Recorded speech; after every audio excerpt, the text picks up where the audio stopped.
আব্বা যে কি করলাম, আমি আপনার ছেলে, আপনি আপনার গরু বলেন কেন? আমি যদি গরু হই তাহলে আপনি কি? চুপ! বেয়াদব কথা, একটা থাপ্পড় দিয়ে একদম দাঁতগুলো পাই। মুখে মুখে তর্ক করার অভ্যাসটা গেল না। আর শোন, এই যে তোর জামান চাচা আছে না, জি। এই জামান চাচা তার ফ্যামিলি নিয়ে আমাদের বাড়িতে উঠছে। তো ওই জামানের যে ছোট মেয়ে জাপানি, তার সাথে তোর বিবাহ ঠিক করছি। আব্বা, খাওয়াটা তো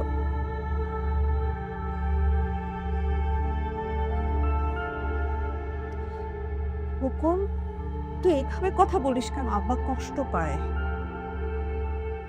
আব্বা তো নিজে একা একা ডিসিশন নেয় নাই। আব্বা আমাদের সবার সাথে ডিসকাস করে একটা ডিসিশন নিতে চাইছে, আর তুই এরকম ভাবে দূর এগুলো আমার ভালোই লাগতেছে না, ব্যাস।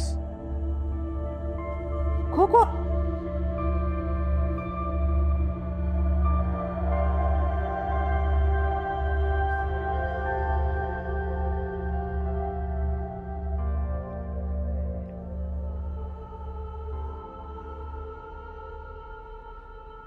মোরার বিস্কিট আমার মিডল ইস্টের যুদ্ধের মতো। ও মা!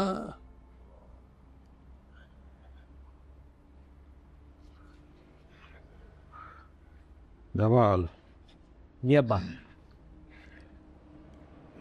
তুই বিদেশে না গিয়া যদি আমার ব্যবসার একটু সাহায্য করতি, ব্যবসাপাতি দেখতি, তাইলে যে আমার কি উপকার হইতো। আমি একটু মানে সুখে স্বচ্ছন্দে থাকতে পারতাম, চলাফেরা করতে পারতাম।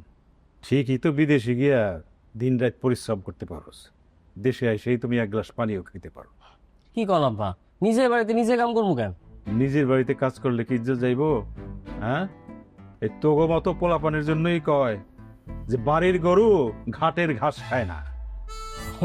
আব্বা যে কি করলাম, আমি আপনার ছেলে, আপনি আপনার গরু বলেন কেন? আমি যদি গরু হই তাহলে আপনি কি? চুপ! বেয়াদব কথা, একটা থাপ্পড় দিয়ে একদম দাঁতগুলো পাই। মুখে মুখে তর্ক করার অভ্যাসটা গেল না। আর শোন, এই যে তোর জামান চাচা আছে না, জি। এই জামান চাচা তার ফ্যামিলি নিয়ে আমাদের বাড়িতে উঠছে। তো ওই জামানের যে ছোট মেয়ে জাপানি, তার সাথে তোর বিবাহ ঠিক করছি। আগামী শুক্রবার আংটি পরাবো। কি কর আব্বা, আপনি আমার বিয়ের সাথে ঠিক করে ফেলেছেন? হ্যাঁ। আমি তো এখন বিয়ে শাদী করবো না। বিয়ে করতে পারবো না মানে?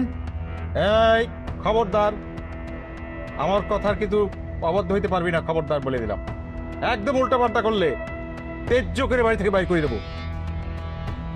একটা কইলি খালি কি রে জামাই না, তুই দেশে এলি কেন? বিদেশেই তো ভালো ছিলি।